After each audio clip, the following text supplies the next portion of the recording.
تو متوکل کو کسی نے کہا کہ کوئی جادوگر آیا ہے. اب جادو عربوں کے لیے سن رکھا تھا کہ کوئی جادو تھا. بابل سے شروع ہوا. بابل حلہ کا پرانا نام ہے, قرآن کے اندر ہے. ہاروت و ماروت, ہاروت و ماروت کا واقعہ سن رکھا ہوگا, نہیں سنا تو پڑھ لیجیے گا. ہاروت و ماروت دو جادوگر تھے بنی اسرائیل کے زمانے میں, جناب سلیمان کے زمانے میں. بے بابل ہاروت و, قرآن کے اندر آئے تھے کہ بابل, حلہ کا پرانا نام بابل, نجف سے 70 کلومیٹر کے فاصلے پہ ہے حلہ شہر, اس کا پرانا نام ہے بابل. قرآن میں بھی لفظ آیا, کہتے ہیں دنیا کی سب سے قدیمی تمدن کا نام, سویلائزیشن کا نام بابل. جہاں نمرود تھا, جہاں جناب ابراہیم علیہ السلام کو نار نمرود میں ڈالا گیا. ذہن میں آ گیا؟ تو اب یہ جادو پرانا تھا, لیکن ایک مرتبہ کوئی بنگال کا یا کہیں ہندوستان کا اس زمانے میں کوئی جادوگر اس کے پاس آیا. اس نے اس کی آزمائش کی, امتحان لیا, دیکھا ہاں واقعی جادوگر ہے. کہا فوراً جاؤ جا کے علی بن محمد کو بلا لاؤ, یعنی امام علی نبی علیہ السلام. کہا جاؤ جا کے علی بن محمد کو بلا لاؤ. ذرا جادوگر سے کہا جب یہ آ جائے نا تو تھوڑا اپنا جادو دکھانا, پتہ چلے انہیں بھی کہ ہمارے پاس جادوگر بھی ہیں. واقعہ ذہنوں میں مجھ صرف اشارہ کرنا ہے. ایک مرتبہ کہا جاؤ جا کے بلا لاؤ علی بن محمد کو. اب وہ جو بیچارہ بلانے گیا وہ سوچ رہا تھا پتہ نہیں کوئی بے بس سا امام ہوگا. امام ہو ہی نہیں سکتا بے بس, اور جو بے بس ہو وہ امام نہیں ہوتا. جس کا بس نہ چلے وہ کیسا امام؟ امام بے کس ہو سکتا ہے, بے بس نہیں ہو سکتا. ایک مرتبہ وہ چلا, سارے درباریوں سے متوکل نے کہا کہ خبردار کوئی ان کے احترام میں کھڑا نہ ہو, کوئی تعظیم نہ کرے. 400-600 افراد, دربار پورا بھرا ہوا تھا, قلعہ موجود ہے, بہت بڑا قلعہ تھا, سب بیٹھے. ایک مرتبہ وہ آدمی شہر میں آیا اور شہر کی ایک گوشے میں, ایک کونے میں ایک گھر تھا. کہا یہ علی بن محمد کا گھر. دروازے پہ دستک دی, کسی خادم نے دروازہ کھولا. کہا کس سے ملنا ہے؟ کہا علی بن محمد سے کام ہے. کہا آؤ لے چلوں. کہا سامنے صحن میں دیکھ رہے وہ جو قبر کے اندر عبادت کر رہے ہیں, رات کے وقت قبر میں عبادت کر رہے ہیں, کہا وہی علی بن محمد ہے. سنیں گے نا حضرات؟ کہا وہ جو قبر میں عبادت کر رہے ہیں وہ علی بن محمد ہے. اس نے کہا ہم تو دن میں قبر کے پاس نہیں جاتے, یہ رات میں قبر میں عبادت کرتے ہیں. ایک مرتبہ آگے بڑھا, آنے کے بعد امام سے آواز ہے کہ پوچھا انت علی بن محمد, کیا آپ علی بن محمد ہے؟ امام نے کہا میرا ہی نام ہادی ہے. ایک مرتبہ کہا آپ کو متوکل نے دربار میں بلایا, اب میں اپنے انداز سے پیش کروں گا, امام کیسے چلے ہوں گے. اس نے ایک مرتبہ امام سے کہا آئیے میرے ساتھ چلے. امام نے فوراً قبر سے قدم باہر نکالا, ابا قبا پہن رکھی تھی, ولایت کی قبا اوڑھ رکھی ہوگی, امامت کی ابا لے رکھی ہوگی, سر پہ عصمت کا تاج ہوگا, ہاتھ میں تولا کی تسبیح ہوگی, تورا کا ڈنڈا ہوگا. اب امام علیہ السلام چلنے لگے. اس نے کہا میں آپ کو راستہ دکھاؤں. امام نے کہا ہادی تیرا نام ہے یا میرا نام؟ جیسے ایک مرتبہ امام علیہ السلام نے کہا نا ہادی تیرا نام ہے, اس نے کہا ہادی تو آپ ہیں. امام نے کہا پھر میں راستہ جانتا ہوں. پتہ نہیں لوگ ہیں یا نہیں.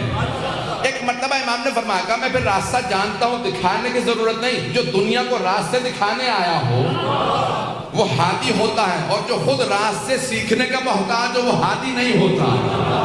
امام ایک مرتبہ چلے اور اپنے ہی انداز سے چلتے ہوئے دربار پہنچے. جیسے ہی دربار متوکل کے آئے تو متوکل نے کہا تھا سب سے کوئی احتراماً کھڑا نہ ہو.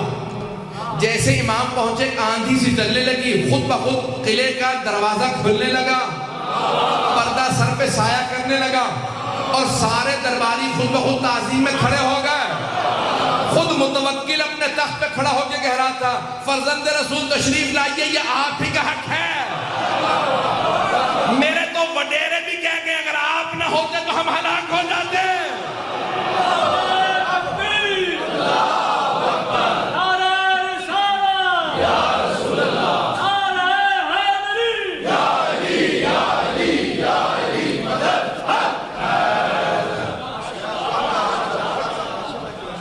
ایک مرتبہ امام علیہ السلام چلے اور جیسے ہی دربار میں داخل ہوئے سارا دربار امام کی تعظیم میں کھڑا ہو گیا. متوکل نے کہا فرزند رسول تشریف لائیے. امام نے کہا ہمیں تیرے تخت سے ظلم کی بو آتی ہے, ہم تخت پہ نہیں بیٹھتے.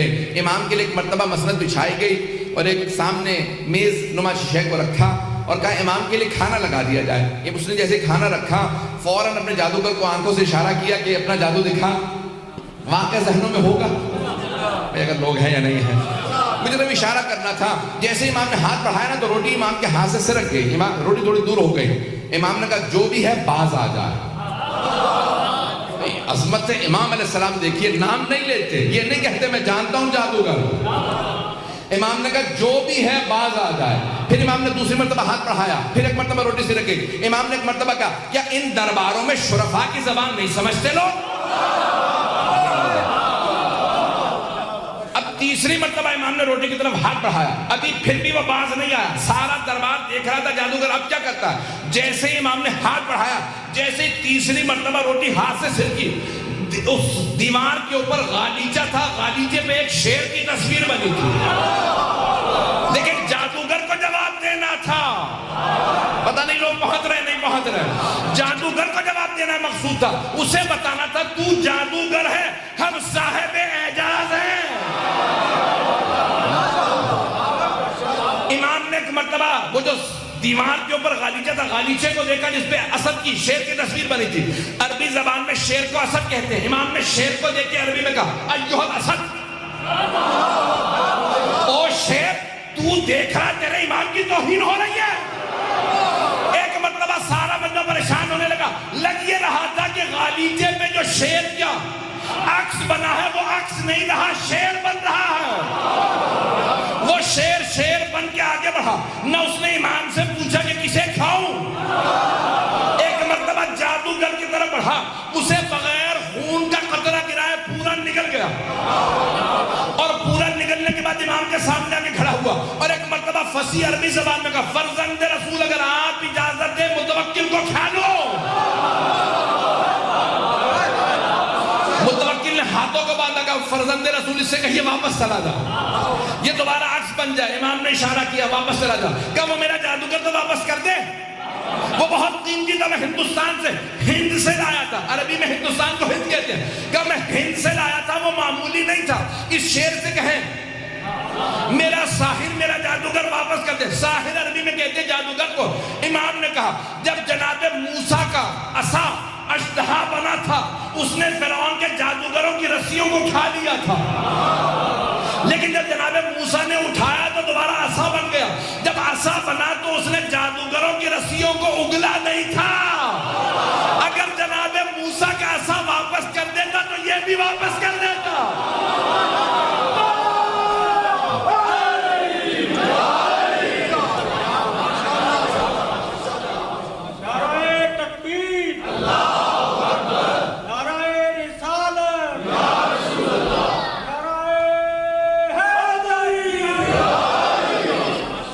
جو فرمائے رہے گا کہ قرآن میں لکھا ولن تجد فی سنت اللہ تبدیلا، تم اللہ کی روش میں کبھی تبدیلی نہیں پاؤ گے۔ جب وہ عصائے موسیٰ اژدہا نہیں لوٹاتا، سانپوں کو نہیں لوٹاتا تو یہ بھی پلٹ جائے گا۔ عزیزان گرامی واقعہ مکمل کر دوں، واقعہ بہت طولانی مکمل نہیں کر سکوں گا، لیکن جتنا پیش کر رہا ہوں اس کو سن لیجئے گا۔ اب ایک مرتبہ سب کی توجہ، وہ جو جتنے بھی دربار میں بیٹھے تھے سب کی توجہ امام کی طرف ہو گئے، پتہ نہیں لوگ ہیں یا نہیں۔ اب متوکل نے ایک مرتبہ مختلف لوگوں کو اشارے کیے بھی کوئی سوال کرو کچھ کرو، مجھے خود سمجھ میں نہیں آ رہا کیا کروں، ایک گھبراہٹ سب پہ روب سا طاری ہو گیا، امامت اسے کہا جاتا ہے۔ تو وہاں پہ ایک آدمی کھڑا ہوا، اس نے کہا کہ میں دعویٰ کرتا ہوں سلونی قبل ان تفقدونی، جو پوچھنا ہے پوچھ لو اس سے پہلے کہ تم مجھے کھو دو، یہ مولا سے مخصوص ہے۔ آج من کن تو مولا ہے نا، تو اس لیے جملہ پیش کر رہا ہوں۔ تو امام علی نقی سے بھی وابستہ ہے، ان کا بھی ہو جائے گی بات مکمل ہو جائے گی، اور مولا امیر المومنین کی بات آپ تک پہنچ جائے گی۔ تو ایک آدمی نے دعویٰ کر دیا جو پوچھنا پوچھ لو۔ متوکل بہت خوش ہوا کہ میرے دربار میں کسی نے دعویٰ کر دیا جو اہل بیت سے وابستہ ہے۔ تو دربار میں ایک درباری کھڑا ہو گیا، اچھا اس کے سوال سے پتہ چل رہا کہ وہ تقیہ میں تھا لیکن تھا شیعہ، پتہ نہیں بات پہنچی یا نہیں پہنچی۔ سوال کرنے والے سے اندازہ یہ ہوتا کہ وہ شیعہ تھا۔ اس نے کیا سوال کیا کہ اچھا سوچ لے جو پوچھنا ہے پوچھ لوں۔ اس نے کہا یہی تو کہا جو پوچھنا ہے پوچھ لوں۔ اس نے کہا اچھا یہ بتا حج واجب ہے؟ اس نے کہا یہ کیسا سوال ہے، یہ تو پوری دنیا کو پتا حج واجب ہے۔ کہا تو نے کہا ہے نا جو پوچھنا ہے پوچھ لو، میرے تو سوال ایسے ہی ہوں گے، تو بتا کہ تجھے جواب آتا ہے یا نہیں آتا۔ اس نے کہا ہاں حج واجب ہے۔ اچھا یہ بتا پھر انبیاء پہ بھی حج واجب تھا؟ تھوڑی دیر سوچنے لگا، پھر کہا کہ انبیاء پہ بھی حج واجب ہی تھا. انہوں نے کہا سوچ لے. کہا نہیں اچھا انبیاء پہ حج واجب تھا. اچھا یہ بتا پھر حضرت آدم پہ بھی حج واجب تھا؟ اب پریشان ہو گئے. کہنے لگا واجب بھی رہا ہوگا. اس نے کہا کہ واجب رہا ہوگا یا واجب تھا؟ اب ایک مرتبہ اسے پسینے آنے لگے جیسے مجھے پسینے آ رہے ہیں. مجھے تو پنکھا نہ ہونے کی وجہ سے پسینے آ رہے ہیں، اسے جواب نہ آنے کی وجہ سے پسینے آ رہے تھے. یہ نہیں تقاضا کرتا کہ مجھے پنکھا چاہیے. کراچی میں ایک بار مرتبہ گر چکا ہوں. یہاں پہ بھی آپ کی کراچی جیسے گرمی ہے لیکن الحمدللہ پھر بھی قابل برداشت ہے. توجہ میرے ساتھ رکھیے گا. صاحب مجلس کو زیادہ پریشانی ہوتی ہے، وہ میرے خیال میں پنکھا لینے چلے گئے. توجہ رہے گی میرے ساتھ. تو ایک مرتبہ کہا کہ بتا حضرت آدم پہ حج واجب تھا؟ اس نے کہا کہ واجب ہی ہوگا، واجب رہا ہوگا. اس نے کہا اچھا یہ بتا واجب تھا یا واجب رہا ہوگا؟ اس نے کہا نہیں واجب تھا. اس نے کہا اچھا اگر حضرت آدم پہ حج واجب تھا تو بتا انہوں نے کیا تھا حج؟ آپ تو ایسے خاموش بیٹھے جیسے آپ لوگوں سے پوچھ لیا میں نے سوال. تو کہنے لگا کہ بھئی کیا ہی ہوگا.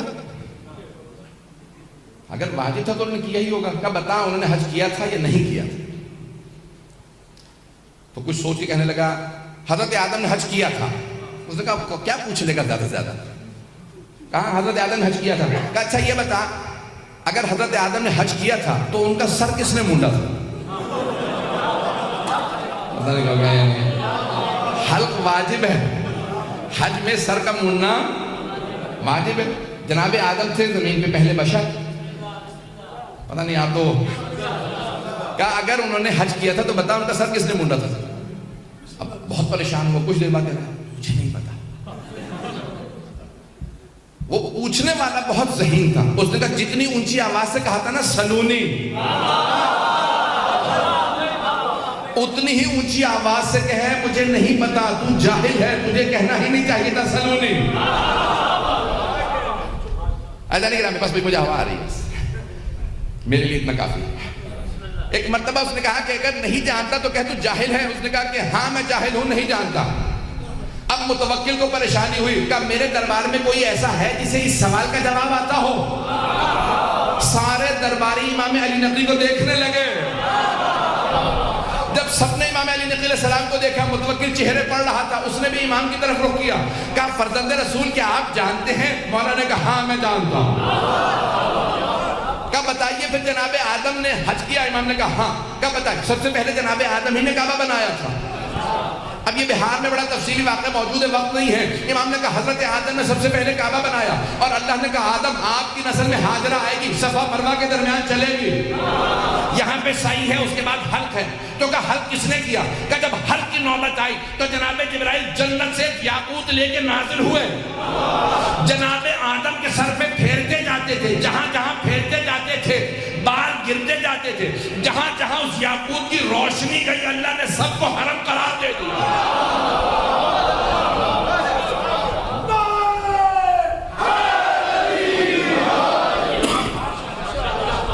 امام نے سب کو حرم قرار دیا. ایک مرتبہ متوکل نے کہا فرزند رسول آپ کہیے سلونی. امام نے کہا کیونکہ میرے جد علی ابن ابی طالب نے کہا تھا اس لیے میں نہیں کہا، لیکن میں ان کے علم کا وارث ہوں، جو پوچھنا ہو پوچھ لو. عزیزان گرامی وہاں پہ سوال ہوئے، بس بھئی میں نے کہا وقت نہیں ہے، میں انشاءاللہ اگلے مرحلے میں جا رہا ہوں. تو ایک مرتبہ کسی نے سوال کیا بتائیے فرزند رسول یہ فجر کی نماز واجب کیوں ہے؟ فجر کی نماز واجب کیوں ہے؟ کہ جب اللہ نے جناب آدم کو زمین پہ بھیجا تو رات کا وقت تھا.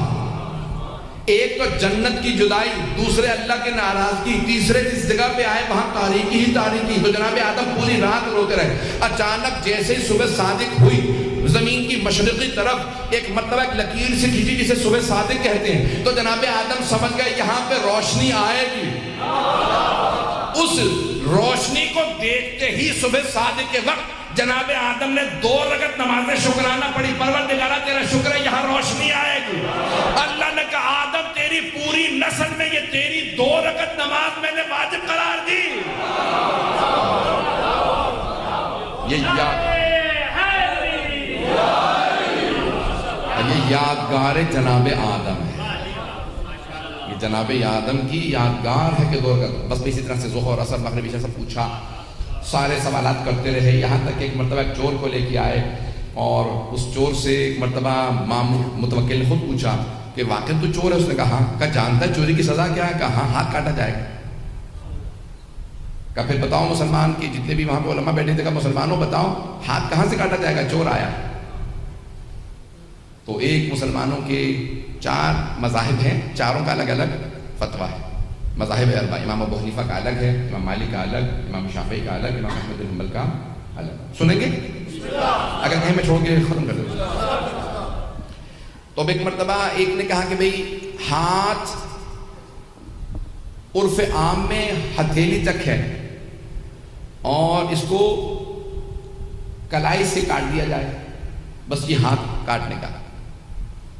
والسارق والسارقۃ فاقطعوا ایدیہما، قرآن کی آیت ہے، چور اور چوری کرنے والے مرد اور عورت کے ہاتھ کو کاٹ دیا جائے۔ یہ نہیں لکھا کہاں سے، لکھا فاقطعوا ایدیہما، یعنی ان کے ہاتھوں کو کاٹ دیا جائے، ہاتھ کاٹنا ہے۔ تو ایک مرتبہ اس نے کہا عرف عام میں کلائی تک ہاتھ کہا جاتا ہے، تو دوسرے سے پوچھا بھی آپ کا فتویٰ کیا ہے، آپ کے مذہب کا؟ انہوں نے کہا نہیں، اللہ نے کہا فاغسلوا وجوہکم وایدیکم الی المرافق، اپنے ہاتھوں کو کونیوں تک یا کونیوں سمیت دھو، ہم کہتے ہیں سمیت، وہ کہتے ہیں تک، تو کہا کوہنی سے کاٹا جائے، کیونکہ اللہ نے جب ہاتھ کہا ہے تو کوہنی تک کہا۔ توجہ ہے یا نہیں؟ ایک نے کہا کلائی تک، دوسرے نے کہا نہیں، اللہ نے قرآن میں کہا ہے ہاتھ اور کوہنی مراد دی ہے تو کوہنی سے کاٹ دیا جائے۔ تیسرے سے پوچھا آپ کا؟ اس نے کہا میں احتیاط کرتا ہوں دونوں کے بیچ سے کاٹ دیا جائے۔ پتہ نہیں حضرات ہیں یا نہیں ہے؟ اس نے کہا میں کہتا ہوں بیچ سے کاٹ دیا جائے، یہ کہتا ہے کلائی سے، وہ کہتا ہے کوہنی سے، میں کہتا ہوں بیچ سے کاٹ دیں۔ چوتھے سے پوچھا، اس نے کہا نہیں یہ پورا کا پورا ہاتھ ہے تو بازو۔ اب چور اس دوران جو ہے بیچارہ بلڈ پریشر کا ہائی ہو رہا تھا کہ کہاں سے میرا ہاتھ کٹنے والا ہے۔ ایک مرتبہ امام علی نقی علیہ السلام کی طرف رخ کیا متوکل نے کہا فرزند رسول بتائیے ہاتھ کہاں سے کاٹا جائے گا، ان چاروں میں سے کون صحیح ہے؟ امام نے کہا چاروں غلط ہیں۔ پتہ نہیں لوگ ہیں یا نہیں؟ گھبرا کے نہ سنیے حضرات، سارے بننے کی توجہ ہو، میں اگلے مرحلے میں جاؤں گا۔ امام نے کہا چاروں غلط ہیں۔ کہا فرزند رسول انہوں نے سب نے آیات پیش کی ہیں، آپ دلیل دیجئے۔ امام نے کہا صرف 4 انگلیاں کاٹی جائیں گی۔ آپ حضرات پریشان بیٹھے۔ امام نے کہا صرف 4 انگلیاں کاٹی جائیں گی، نہ ہتھیلی کاٹی جائے گی نہ ہاتھ۔ کہا فرزند رسول آیات انہوں نے بھی پیش کی، کوئی آپ کے پاس بھی دلیل ہے؟ امام نے کہا قرآن میں آیت ہے ان المساجد للہ جمیعا، کہ تمام کی تمام سجدگاہیں اللہ کے لیے ہیں۔ پیغمبر نے فرمایا 7 مقامات کا سجدے کے دوران زمین پہ رکھنا واجب ہے، پیشانی کا، ہتھیلیوں کا، دونوں گھٹنوں کا، دونوں پاؤں کا۔ اگر چور توبہ کر کے نماز پڑھنا چاہے تو نماز کیسے پڑھے گا؟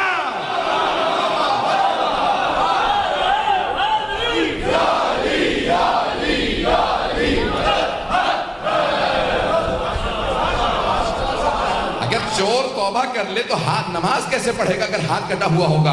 تو اس لیے صرف 4 انگلیاں کاٹی جائیں گی۔ پیغمبر نے بھی 4 انگلیوں کا حکم دیا تھا، میرے جد امیر المومنین نے بھی 4 انگلیوں کا حکم دیا، ہتھیلی اور انگوٹھا اللہ کے لیے ہے، نماز کے لیے ہے، کسی کو کاٹنے کی اجازت نہیں ہے۔ جانے گرامی پھر امام نے وہاں پہ تفصیل سے بتایا کہ چور اگر کسی تالے کو توڑ کے چوری کرے، کچھ اٹھا کے لے جائے تو ہاتھ نہیں، تعزیر ہے، حد نہیں جاری ہوگی۔ پتہ نہیں لوگ ہیں یا نہیں؟ حد جاری نہیں ہوگی، تعزیر ہوگی، کوڑے لگیں گے لیکن ہاتھ نہیں کاٹ سکتے کیونکہ اس نے تالا نہیں توڑا۔ تیسرے، اگر وہ یا اس کے بچے بھوکے تھے اور اس نے چوری کی تو ہاتھ نہیں کاٹ سکتے، تعزیر ہوگی کیونکہ جرم کیا ہے، کوڑے لگ سکتے ہیں، جرمانہ ہو سکتا ہے، جیل ہو سکتی ہے، ہاتھ نہیں کاٹ سکتے کیونکہ حاکم پہ واجب ہے کسی کو بھوکا نہ رکھے۔ یہ پاکستان کے حکمرانوں کو بتا دو۔